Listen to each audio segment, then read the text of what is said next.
If you haven't detailed your quotes, if you haven't systemized your quoting process, then that's something you honestly need to take a step back, pause, and look at. Until right now, this very moment, contractors have always been on their own, not as tradespeople, but being alone and knowing how to take their business to the next level. They call us working class, they call us blue collar. They say that we don't have the smarts to become the business owner that we're meant to be. That is such bullshit. You have the ability. You're more than any of that. The question really is, where do you get the insights that you need specific to contracting to systemize your business so you can get your profits to pay for your freedom? I'm Andrew Houston. I'm going to show you how to make more profits, how to get more control, how to get more freedom in the simplest, quickest way possible without any of that bullshit. Welcome to the No Bullshit Podcast for Contractors. Listen up, level up, and if you learn something, like the video, subscribe to the channel, change your business, change your life. Hey, Rockstars, Andrew Houston here with another No Bullshit Podcast for Contractors. We're going to be talking about the number one thing that you can do to make sure that your jobs are being managed properly. So that's what we're getting into today. We're not going to be talking about 50 different things. We're going to be talking about the one thing and different layers of that. So if you got a contracting company, if you got jobs on the go right now and you want to make them more profitable, you want to make sure that you're not getting dragged down by, curveballs and issues nonstop, and you want them to run smooth like a well-oiled machine, this podcast for you. If you're not a contractor, or if you are, this doesn't really resonate with you, don't waste your time, man. No bullshit. Turn the sucker off. Go do something else that's going to be more productive and effective for you. So, you guys ready? I'm ready. Let's get into it. So, here's the thing. Why, first of all, do we want to make sure that we optimize our job sites and run our projects as best as possible? Well, guys, one of the biggest reasons is that's how you make your money, right? If you're not running these job sites effectively, if they're not efficient, if they're not proactively preventing or, quickly, if it's happening, putting out fires, guys, you're wasting your freaking time. One of the busiest parts of the year is either here already for you or it's going to be in the next month or so. And you make your money on your jobs being ran as efficient, as effective as possible against how you quoted it so that you can be profitable. So we run our jobs, we do these projects to make a profit and to make as much profit as possible. If you don't do this, if you got cracks in how you're managing these projects, if you're not optimizing them and maximizing their efficiency, you're just wasting your time, your team's time. And at the end of the year, you're looking at your profit and loss statement, and your accountant's going, "Hey man, you didn't make that much money this year." And that's it. The game's over. So if you're running projects right now, pay close attention to this. And some of the stuff might sound obvious, but what you got to really be is ruthless about looking yourself in the mirror and asking yourself, am I doing these things or am I not doing these things? Or if I am doing these things, can I improve them? Okay. Because you only get one kick of the can, guys, when you're running a project. Seriously, think about this. When the project is over, I don't care if it's a 1-day job, a 1-month job, a 1-year job. When the game is over, when the project is over, you don't get to go back and redo it. If you've lost money on it, you lost money. If you lost the customer, you lost the customer. Sometimes a customer for life. If your guys are quitting because they're so frustrated that things went to shit with this project, guess what? That's it. It's done. You can't go back and do a replay. So let's get into this today. Again, this is going to be short podcast, short and sweet. The number one thing, drum roll, right? Right. The number one thing, guys, when it comes to running your jobs, your projects effectively, is to optimize your communication. I'm deadly serious. We're going to talk about different aspects of communication here. But look, if you don't prioritize a clear, a proactive communication rhythm, okay, and I mean like a rhythm, like a tick, tick, tick, tick, tick on a consistent basis, then you are, I guarantee you, not making the most of the projects you got. You're not making the most profit. You're not having the most control, and you're at risk at losing all those things, okay? Profits, clients, team members, And again, like I said, you don't get to do it again. So okay, Andrew. Okay, great. We need to prioritize clear and proactive communication. How the fuck do you do that? Well, let me tell you how you do that. First and foremost, step number 1. You ready for this? Okay. Ask yourself, we're going to do a little bit of an audit here in the next 5 or 10 minutes. That means that as you're driving in your truck or at the office and you're listening in, I want you to honestly do an audit. Like, ask yourself, do I have this in place? Okay. Am I giving myself the answer that, to the question that Andrew is asking and liking the answer? If the answer is a no, if it's a bit of a scratch, an itch, like, oh, fuck, damn, I wish you hadn't asked that question, Andrew. That's great. Okay. Because if you take some of these things I tell you today and you apply them, you can apply it like literally today. Okay. Like, no bullshit. Seriously, no bullshit. So where do you start? The very first place you start, guys, is your quote. And you're like, what? I'm like, yes, your quote. If it was you that quoted the job, if it was, somebody else that quoted the job, you got to start with the quote. No, I mean, you're like, what? Start with the quote. What are you talking about? You mean, Andrew, if I got jobs that haven't started yet? No, guys, if you got jobs that are running right now, okay? Now, I know we're talking about communication here, okay? About prioritizing communication, but guess what? The job was priced a certain way. It was quoted a certain way, okay? With certain criteria in place. How much material, how much time, okay? The level of detail of your quotes, the level of how systemized your quoting process is to include things like pre-start of the job, the running of the job, the finishing of the job, the different phases of the job. If you take something, say we're an electrical contractor, I'm just going to use electrical contractor, for this example, and he's putting in a 600 amp service, all right? And then he's going to hook up a whole bunch of these machines. I mean, how well broken out is the different phases of the job? If installing that service and hooking up all these machines, it could be CNC machines or whatever, is just one big lump of a quote, how the fuck are you going to be able to communicate and prioritize communication, set the right expectations as far as, here's how much time you've got for this. Here's how much time you've got for this.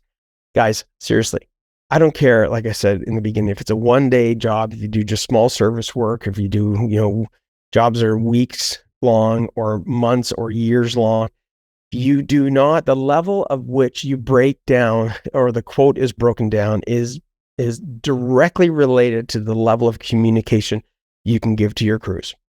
And if you're the one that's quoting the job, you're the one that's doing the work, it still applies to you, okay? Because if you don't have boundaries of communicating what's a win, what's a loss, in other words, what's on track, off track, against how much material, how much time has been allocated to that particular part of the job, how in God's name are you going to be able to communicate even to yourself or to your team if things are going as planned? So step number 1 is what? If you haven't detailed your quotes, if you haven't systemized your quoting process, then that's something you honestly need to take a step back, pause, and look at. You got jobs that are running right now and the quotes are like very generalistic, they're not detailed enough, then you need to pause. You need to go to whoever quoted that fucking job. You need to take them on the job site and you need to go, man, listen, this quote is not detailed enough. We need to look at where we at right now with this project against the quote. We need to look at what's left in this project. And I need you to articulate to me, if you can remember, as best as possible. I know this sucks, but it's better than not doing this. It sucks that you don't have these details if that's the case. But pause, get on that job site with the person that quoted the job and start breaking things out, phase by phase, okay? As broken down as possible. Trust me. You might be like, Andrew, that's going to take me like 2 hours today. Trust me. If it takes you an hour or 2, you are going to de-risk, and I guarantee you're going to save yourself a ton of that time. It's going to be 10x what you're going to save. Because now you can go to your guys. Now you can set the right expectations, and not just what the right expectations are, like here's how much time allocated for the remainder of this.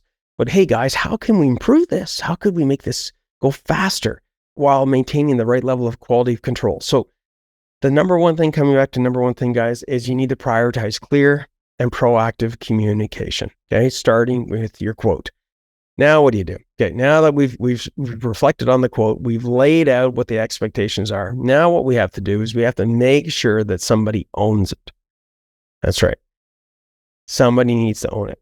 you can't have 10 people owning a project. You got to have one key person that owns it. Doesn't mean that they are doing all the work.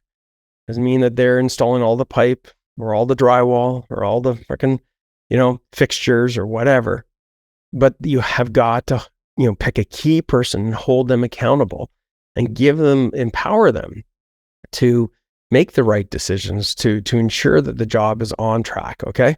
So first thing, okay, is we take the quote, we assess what's ahead of us. Okay. Second thing, what we do is, and by the way, little tweak to that assessment, you want to identify, is the job on track, off track, or ahead of schedule? Okay. The ones that are behind are the ones that you got to focus, because you can't be at all these places. Say you got 10 jobs going at the same time. Out of the 10 jobs, you do this audit and you find out that out of the 10, there's 4 of them that are red. There's 2 of them that are yellow and the other 5 are green, good to go.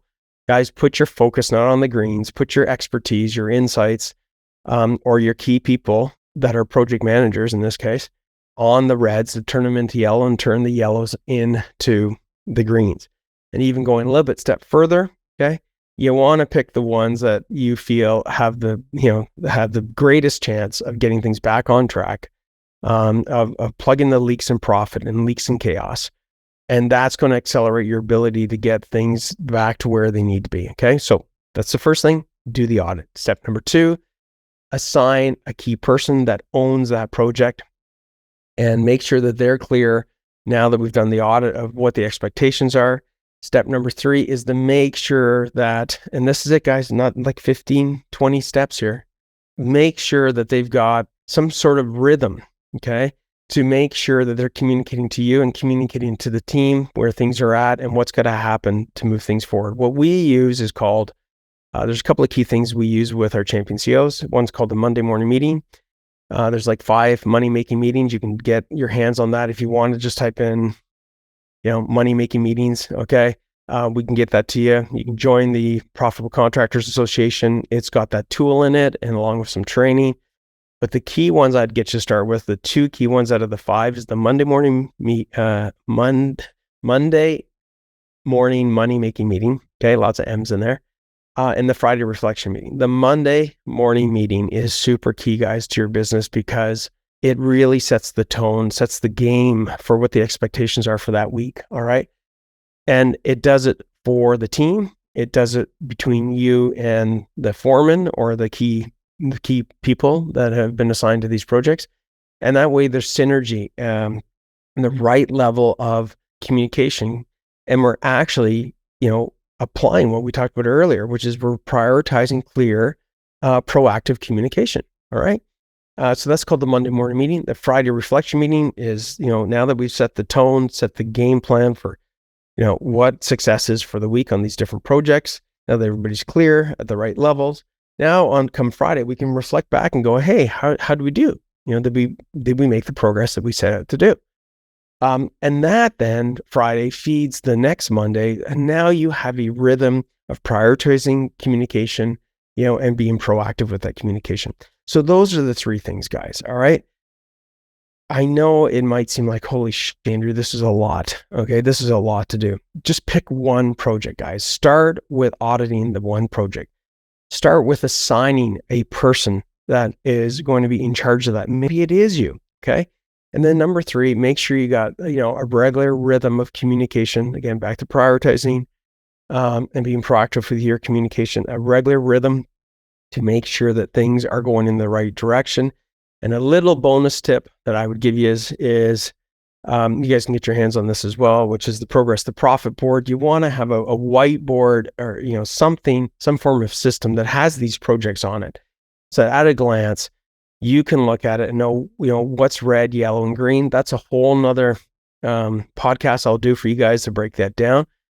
But again, get it out of your heads, get into your team's hands. Make sure you do those 3 things and you'll be so much further ahead in being profitable, being proactive, and really getting your projects to the level that they need to be. So I'm Andrew Houston with another No Bullshit podcast for contractors. Apply these things, guys. Pick one. Go back to the podcast if you're driving. Pause it. Apply one step at a time. Keep it simple. Rough it. It doesn't have to be perfect. when you're doing that whiteboard, Christ, guys, it could be just a bunch of markers with columns, with the projects, with what's red, yellow, and green, with what needs to get done. Anyways, we'll get into that, but get it started, because this is where you make your money. This is also where you lose your money. This is where you gain the trust of your team. This is where you gain the trust of your clients, or you lose it. All right. Make the profits that you deserve on your projects, that your team deserves from a communication perspective, that your clients deserve. And I will see you guys on the flip side. So Andrew Houston with another No Bullshit podcast for contractors. Catching the flip. Okay. Stay profitable. Ciao. Hey, rock stars. Thank you for watching the No Bullshit podcast for contractors. If you enjoyed this episode, hit the subscribe button. And if you're serious about growing and need help, click on the link below. Myself and my team would love to help and give you the necessary tools so you can take your contracting business to the next level. And remember, dominate, delegate, and deliver.